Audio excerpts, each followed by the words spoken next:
Hello, my name is Paul Wilson from PRwilsonmedia. A very warm welcome to Configure, basic configuration for social media.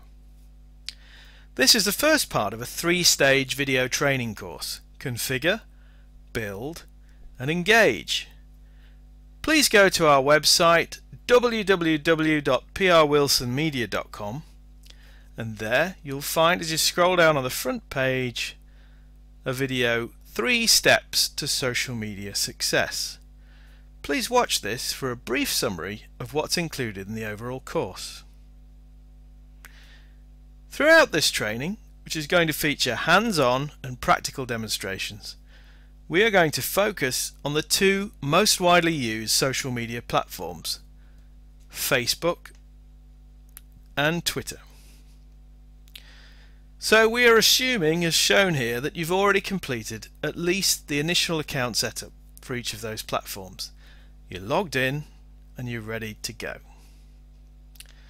So, configure. What we will cover in the first part of this training session is configuring your account settings, both on Facebook and Twitter. Then in the second part, we will look at configuring your profile on each of those platforms, focusing on the information that you want to share publicly to promote who you are and what you do. This will then feed into the second training module, Build, where you are actively seeking to grow a targeted, relevant audience. Right from the outset, you need to take control of the information you are sharing and who you are sharing it with. It's all about getting the fundamentals in place. Of course, the number one area of concern for anyone considering setting up a social media account for the first time is the security of your personal data. Understandably so, given the seemingly regular flow of negative publicity reported in the media, with cautionary tales of accounts being compromised by malicious activity. Now, what you really need to understand is that social media platforms, by default and by design, are actually configured to be open and encourage interaction. So right from the outset, you need to take full responsibility for your own security by configuring your account and privacy settings appropriately. The good news is, with the right initial training and guidance, as I'll demonstrate, you really only need to invest a few minutes of your time to make sure that you are safely and securely up and running. So let's take a closer look at Facebook. Now, as you look around here, as you can see, there's nothing obvious in the main windows and menu options as to where you would configure your account settings. But if you look to the top right hand corner, there's a small star wheel, and when you click on it, this brings up 2 menu options that are of relevance here: account settings and privacy settings. In recent months, Facebook have actually merged these together into one accessible interface. So when you click on account settings, you can see here privacy within the same window. And likewise, if I was to click on privacy settings, again in a slightly different part of the window, but you can see it's still the same basic window. Okay, so from account settings, this takes you through first of all to general. Now, looking at the information here, you really just need to check that all of the details are configured as you would wish. The name you've entered, email account, etc. Let's just take a look at email. If we click on the edit button next to any of these, we can see the settings in more detail.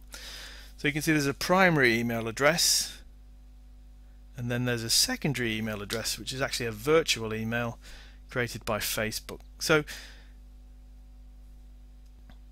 there is an option here to add another email address, a real email address, which you could use in the event of an account access issue to regain access to your account. So you could put that in whatever changes you make, you have to confirm the password for your account and then click Save Changes.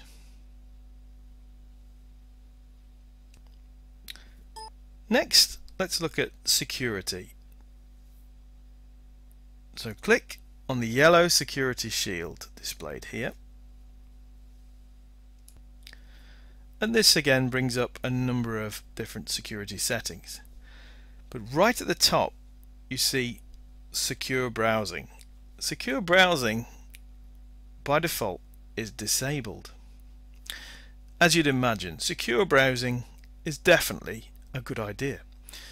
In fact, in terms of your secure and safe usage of Facebook, the simple step of enabling it is probably the most important that you need to do, because it uses secure HTTPS browsing, which greatly limits the chances of other people, or something called apps. These are little application modules, games, various other functions for them, that can, in certain circumstances, compromise or access your account details maliciously. But the chances of that are greatly diminished if you change the setting to enabled. So just click Edit, click on Browse Facebook on a secure connection where possible, and then click Save Changes. And it's now enabled. As for the other settings here, you have login notifications. Now these can be used if you want to limit access. Make sure that it's only from machines that you know about or devices. So it prevents, as an extra security measure, people logging in from other machines to your account. So you would get an email every time an unrecognized device is used. And you can have up to 100 of these recognized devices, which would be displayed in this section here. I wouldn't recommend selecting text messages. Again, that requires you to put in another piece of personal information, your phone details, etc. So I think if you were to go down this route, email would suffice. But let's now move on to the next area to configure, which is privacy. This is where you'd be taken if you just clicked on privacy settings. This is split into two sections as shown on the window. Who can see my stuff and who can look me up. Who can see my stuff? Who can see your future posts? This is everything that you write on your wall area on your personal account. And straight away you notice that it's actually set to public by default. Now that means that even if somebody hasn't become your Facebook friend, you haven't approved the person, they can still see the information that you post on your wall, which may be fine if you choose to do a public post, but in most circumstances it's better to change the default to friends. So you click on Edit, click on the drop down and select Friends. As I say, you can adjust it. This is future post, this is the default option, but when you type on your wall you can select from the drop down anytime. If there's something you do want to make public, or to a specific group of friends even, you can do that. The next thing you can see is review all your posts and things you're tagged in. Use activity log. So this is really just one central console where you can just take a look through everything that you've put on the wall, comments made by other people, people that have liked your page, interacted with you, etc. It's just a useful reference point to go through things. And if you look at the next option in the list, limit the audience for posts you've shared with friends in the past, so limit past posts. If you have been on there a while, it may be a good idea to retrospectively change the privacy to a more secure setting. So in the section who can look me up, it's set to who can look up by email address or phone number provided. Everyone, would certainly suggest you limit that. But at the very minimum. Just friends can search for that. And do you want other search engines to link to your timeline? Is already off, so we can leave that set. So the next thing is timeline and tagging. Just to explain the terminology briefly, timeline, your timeline, is what was previously known as your wall, essentially your personal area. It's timeline now because it shows a record of your online activity in the time period since you've been on Facebook. So the first one, who can add things to my timeline? There are only two options here, friends or only me. Now, you would only select only me if you didn't want anyone to post on your wall or even comment on anything you do on Facebook, which when you think about it really goes against the purpose of being on Facebook in the first place. So most of the time you would just leave that as friends.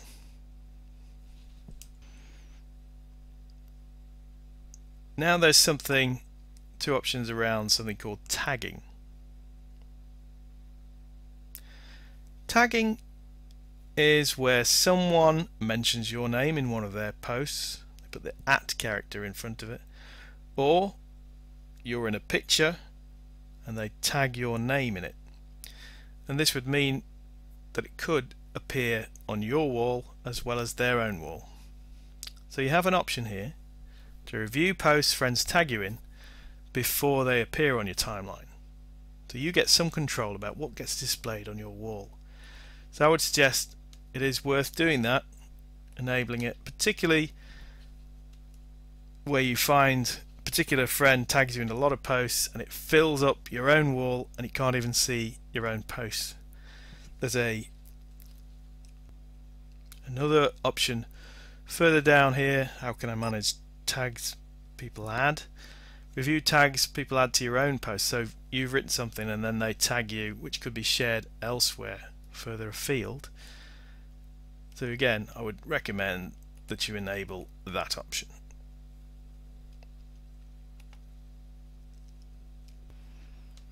Who can see things on my timeline?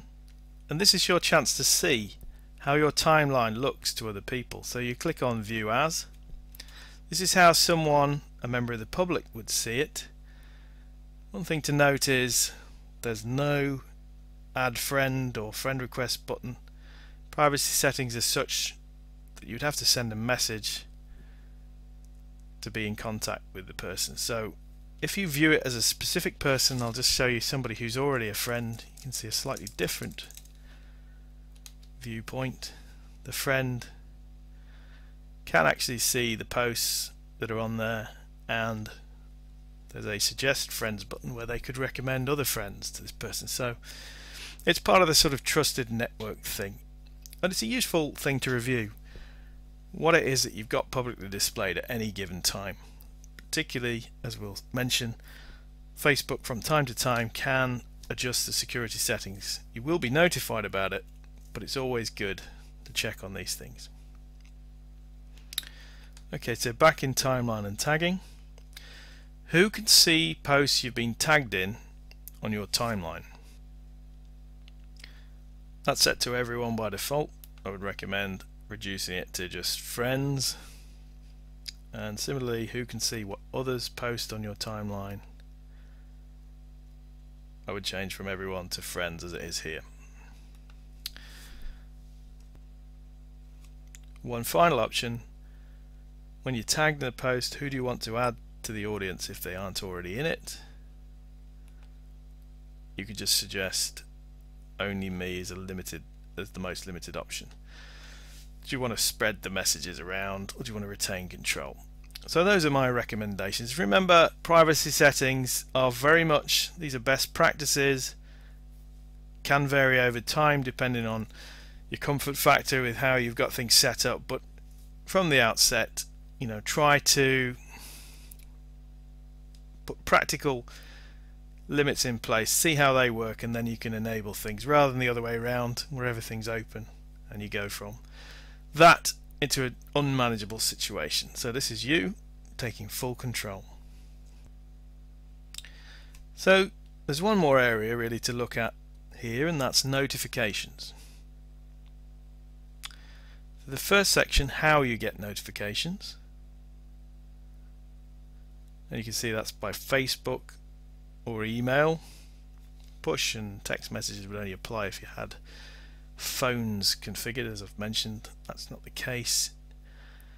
And also then what you get notified about. But let's start by looking at how you get notifications. Now, every notification goes to these little areas here.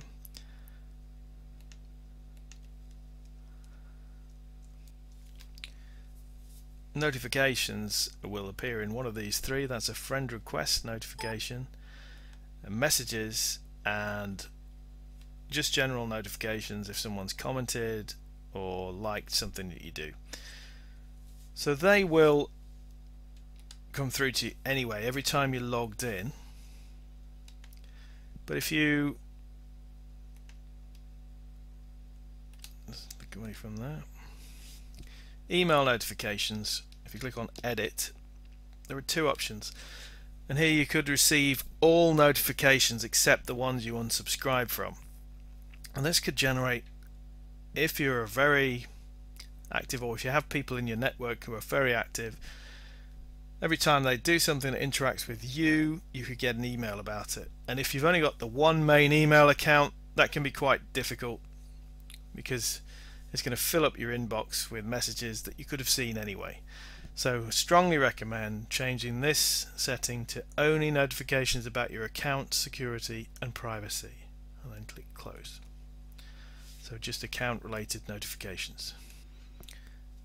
So in this section, what you get notified about: activity that involves you, which is just an explanation there really. Close friends activity, again there's a setting by default to have messages on both Facebook and email, so I would suggest just limit that as it is there to just on Facebook. Okay, let's just refresh that screen. So it's just on Facebook. When somebody tags you, anybody tags you, certainly I would restrict that to just friends. And then there are notifications for any pages you have set up, any groups you're involved with, application requests. I would suggest, any application requests, you don't really need to get those. Pages and groups, it's up to you how frequently you want to look at those, etc. But leave them as they are for now. So we've gone through general, security, privacy, timeline and tagging, and notifications. And really the most important thing is to just be familiar with where you go to make these changes: account settings and privacy settings. As I've said already, Facebook do change the interface, for example when they introduce the timeline feature, and you will get the notifications, but it's always good practice to check here probably every couple of months, just to make sure that you've got the settings configured in a way that you're comfortable with. So let's now take a look at the account settings on Twitter. So in this account you can see across the top the menu options: Home, @Connect, #Discover and Me. And once again, if you look to the right, you can see a star wheel. If you click on this drop down arrow and select Settings, this brings you to Account, Profile and other settings. So what can we see? Here at the top is your basic Twitter username. It's a permanent username. Has to be less than 15 characters, and it's really not to be changed because this is the name people associate with you, search for, etc. Now let's look at some of the other options here. Let others find me by my email address. I would suggest to leave that unchecked. Similarly, you could add a location to your tweets. This is really for more experienced users. There's not a lot of added value to sharing where you're physically located at the time of tweeting if you're not a frequent user. Now, as you scroll down again, protect my tweets, tweet privacy. On the face of it, you may think, being a new user, this seems to be a secure option.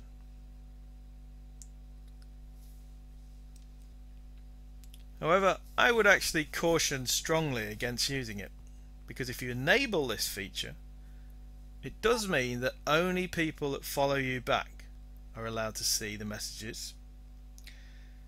But you first have to approve anyone who wants to follow you, and the fact is that no one will be able to share or retweet, to use the correct phrase, your messages to their own network.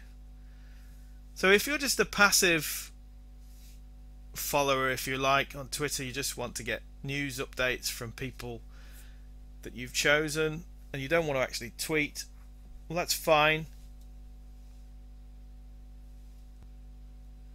But if you're actively trying to grow an audience and raise awareness, whatever it is you need to do, protecting your tweets is severely going to limit your ability to do that. If we scroll down a little bit further, password reset. Require personal information to reset my password. By default, you can just do it by a username. So yes, it's a good idea. So then it will prompt you to have to input an email address, etc. So at the bottom, we just click Save Changes. And we have to confirm the Twitter account password.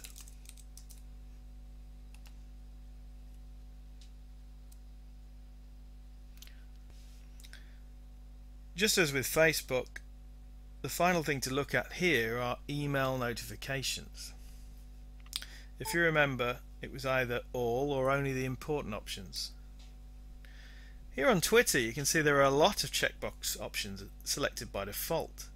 So you get an email every time someone favorites a tweet, for reference later, every time someone retweets a message, replies to it, follows you, or sends you a direct message. And just these 5, for example, can generate a great deal of email traffic, especially when you're preparing for the build stage. Bear in mind that the techniques I'll teach you in that course will make it easy to gain 20 to 30 followers a day comfortably, and that means 20 to 30 emails at least that you may not want to be going through all the time, having to delete. So if you're regularly using and logging into Twitter, you really don't need to receive all these extra email notifications. So I'm going to just deselect all the ones on view, except a couple which are just sort of summary, activity, which are activity from your network, email me with top tweets and stories, weekly digest and updates about activity. So we'll just remove the rest, and again click Save Changes. So there you have the basic account settings for both Facebook and Twitter. Not really an arduous task, easy to configure when you know how and when you're clear on how you want things to be set up. So let's continue on now with part 2, profile, and how you set up your publicly displayable baseline information in order to attract people to look at either your Facebook or your Twitter account. As we're here in Twitter, let's start there. So we're back at the home page,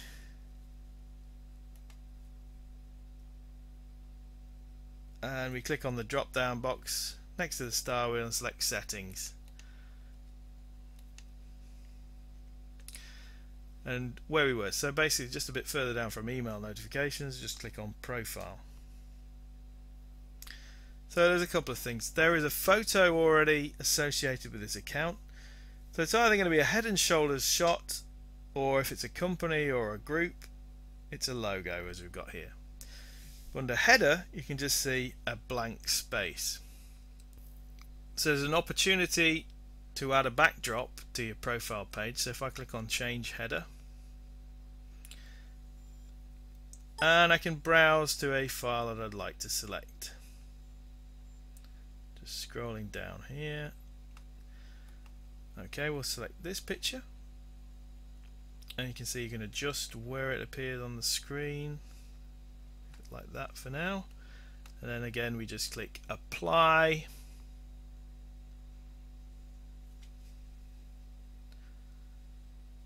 and if we now click on home again and click on the view my profile page, so it now appears there. One thing we're definitely missing still though is the description, a biography or bio, which tells anybody, a prospective follower, something about yourself or your group. So let's add that in now. Two ways we can do that. We can just do edit profile, type it in here. We'll just say save changes there, and now going back to settings, we can put in the information into the fields under profile. So we've done header, name, as it says here, enter your real name. So it's not the same as the permanent @username you configure under the account menu further up. It's the more descriptive name that appears, and you can edit this as many times as you wish. Next, location. It's certainly advisable to add a location, particularly if you want to focus on followers from a particular area that you're in. So I'm going to type in Grantham, and it brings up Lincolnshire immediately. Adding a website is extremely useful. It appears on your profile page, and they can click on that and go direct to more information. So I'm just going to paste in one here, which is actually a Facebook page for the club. And that brings us on to bio. As it says here, about yourself in 160 characters or less. This is the perfect opportunity to concisely explain exactly what you're about. So do take some time to think about this, because the better the quality of the information, the more likely people are to want to follow your updates. So here's one that I've prepared earlier. Details about when the club meets and where, and a welcome message. There's still characters to spare. But do use every available space. Click Save Changes when you're happy.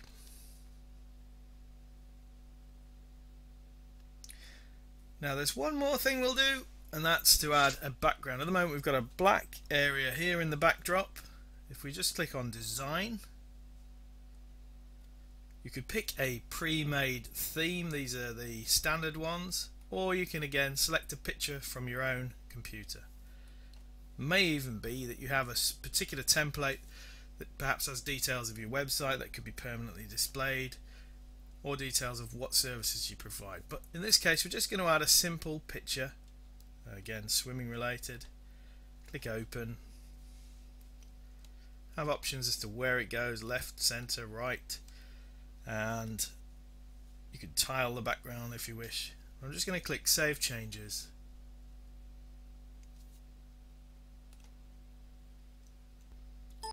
Profile customization has been saved. Let's take a look at the finished results. Click on Home.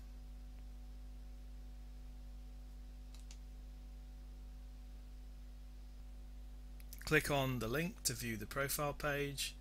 As you can see, great. Now we have the description, clickable website link, and that background picture. So let's take some time now to take a look at how some other users out there have configured their accounts and profiles. Firstly, I'll give you a very simple example of what an account would look like when you first set it up, before you've added even a picture. It's called the egg. And here is an example of that. Basically, it could be different coloured eggs, but it tells you immediately that this is somebody either new to Twitter or very inactive on Twitter. Another clue would be the number of tweets here, 0. And that is the case for some people. They just want to follow along the updates that they want to see. And But for you deciding whether or not this person is likely to follow you back, it's part of that decision. Let's have a look at a more active user, myself, and have a look at some of the followers of that particular account here. And it should give you a good mix of, as you scroll down, you can see whether these people might be somebody you want to follow. Descriptions, some short, some long. Going a little bit further down, we'll see if we can. Yes, here's a protected tweet. This is a good example. So if you click on this, and if I try to look at the tweets, immediately I'll see that Helena O'Dowd or O'Dowd's account tweets are protected. So if I click follow now, I see a message saying pending, saying a follow request has been sent through for approval. Okay, so it's difficult. Even if that person does connect with you or whatever, you can't share their messages with a wider audience. So again, when you're looking through that list of who to follow, you would tend not to follow somebody with a protected account. Okay, so let's just return to the home page, and those are the essentials of Twitter profile configuration. What we'll look at now is Facebook and how to set up profiles there. And let's start with the user account that we used before, and here you've got the option to edit profile, or you could just click on this, it would take you to the similar option. If I click edit profile, you see the button here, update info. Another option you can do here, similar to what we just saw on Twitter, is add a cover photograph, just to give you a nice bit of detail in the background. So let's choose from photos or upload one. Here's one that we recently chose, and there, so that adds just a little bit more colourful and a bit more inviting, if you like. Okay, but let's get to the crux of this. We said update info, and as we scroll down, there are sections on work and relationships, living, about you. Now, here's the thing.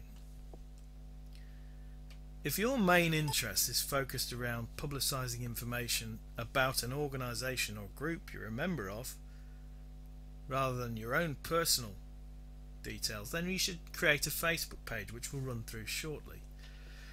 So I would caution against filling out all of this information, work and education, etc., unless you have a particular need, because you're only going to be sharing information with the people you've confirmed as friends anyway.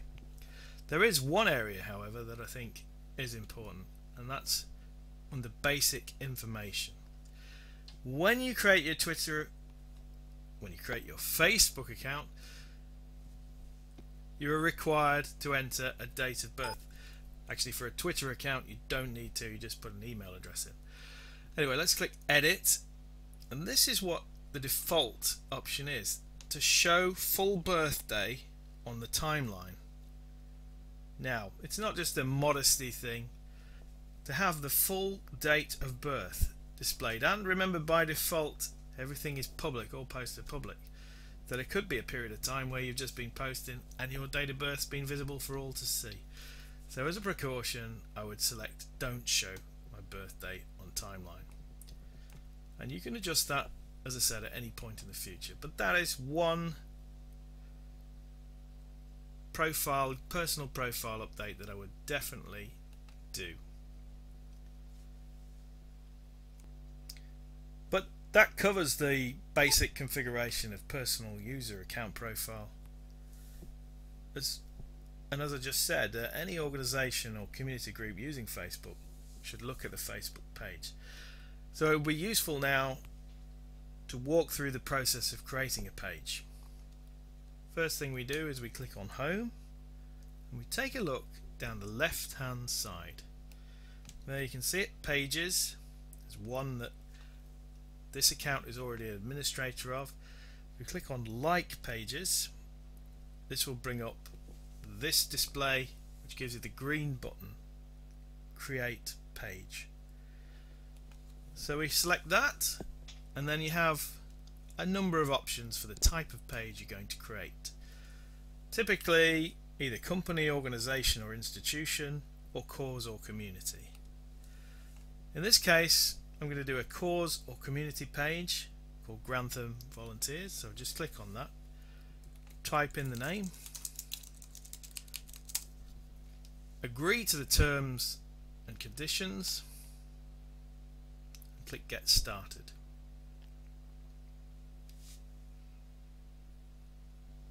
This brings you to a basic wizard.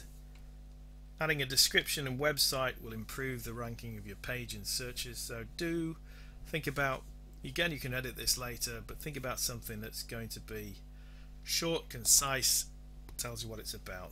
This is a community partnership page in Grantham. Let's try that. Okay, so you can add in a website if you know one. I can do the one for my local Rotary group as an example.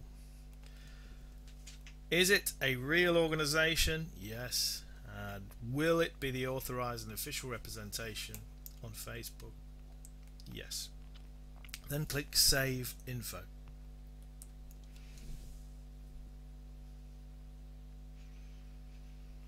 Next thing would be to add a profile picture. We've been through that process, I think it's fairly familiar now, so just skip that for now.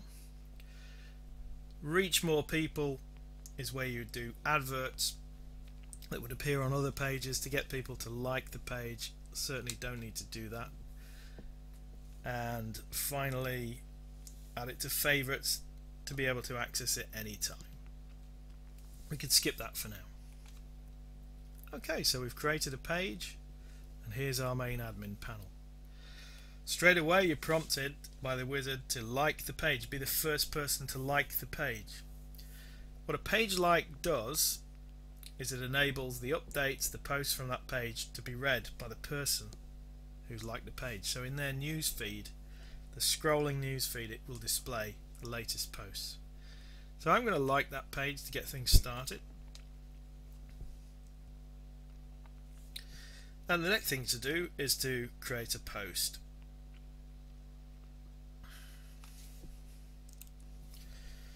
And if we do the classic hello world and click post, you can see immediately when the post is displayed that it's as Grantham Volunteers.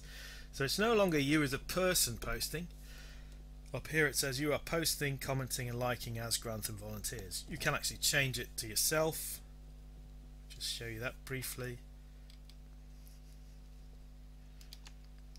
If you wanted to, just say you had your own personal voice there. Hi, I'm the new administrator. And just comment there, and you see that's as the person. Change back to Grantham Volunteers. Now it's time to look at how to actually configure the page.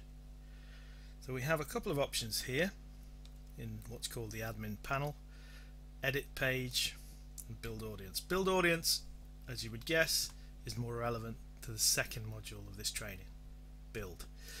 But we're going to look at edit page now, and we'll just click on update page info. This is where you can fill out some details, create a username for this page. You can learn more there, but basically you have to get 25 likes for the page, and then you can have a permanent username like Grantham Volunteers, all one word, which makes it easier to put a link together instead of the current link, which is like this with all the extra ID numbers, etc. Again, there's a short description we already put in, a longer description, and when you've made the updates just click Save Changes. If you go up here to your settings, similar page suggestions, leave that checked.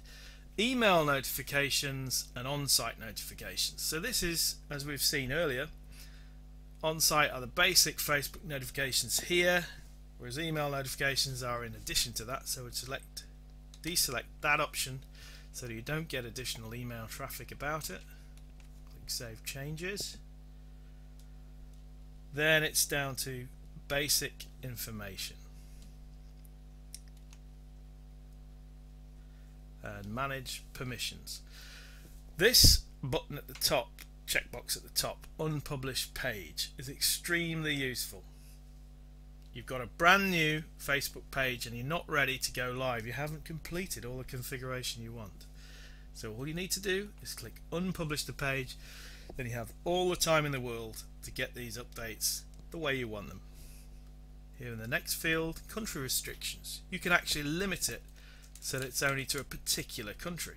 So nobody outside of the United Kingdom in this case, only show pages to viewers in these countries you could select. And in terms of age restrictions, the minimum age for a Facebook user account is 13. You can actually make it more strict than that for the people allowed to visit the page and comment. Posting ability is important. By default, everyone can write on the timeline. Adding photos and videos, maybe not initially, so just deselect that one as a recommendation. People can tag photos posted. I would say leave that unchecked for now. Post visibility. I'll just show you an active page in a minute, but there's a little area called recent posts by others that appears in the top corner, so that the main post is from yourself for the administrators, and then other posts from visitors go just into the corner. There's a profanity block list you can opt for to reduce any issues with people posting undesirable messages, etc. And yeah, I think that covers the main settings there. So let's click Save Changes.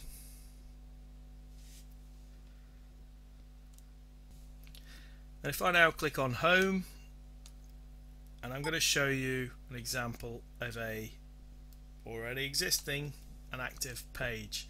This is the admin panel for that.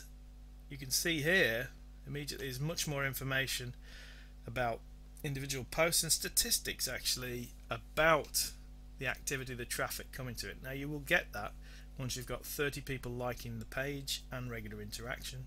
Again, that will be covered in section 2. But what we want to look at here is the editing the page. Update page info we looked at, edit settings, and the basic information is what we want to look at here. So this is where much more detail has been added. Start time for the page, company overview, description, general information, mission, website, details like that. So lots more in there that you can add. As I said, unpublish the page until you're ready to go live. Just show you a couple of other things. Featured, likes that are permanently featured and shown on the page. This is where you've liked other pages in your network.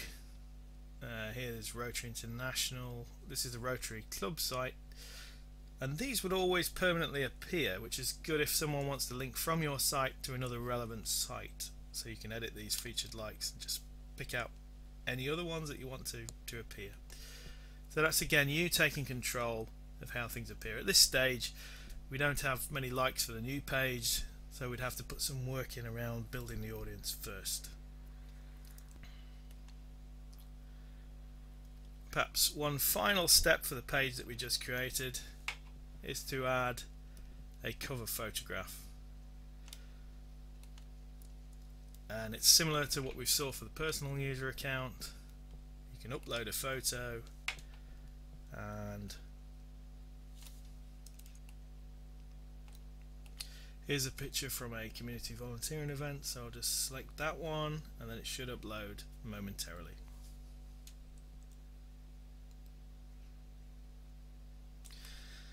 Okay, so that brings us to the end of the Configure training course. Please do apply the techniques and recommendations we've gone through here to your own accounts, and when you're ready, take a look at the next phase, build. And in that course we're going to focus on proactively identifying and growing an audience that's relevant to you. Thank you very much for listening, and I look forward to speaking to you again soon.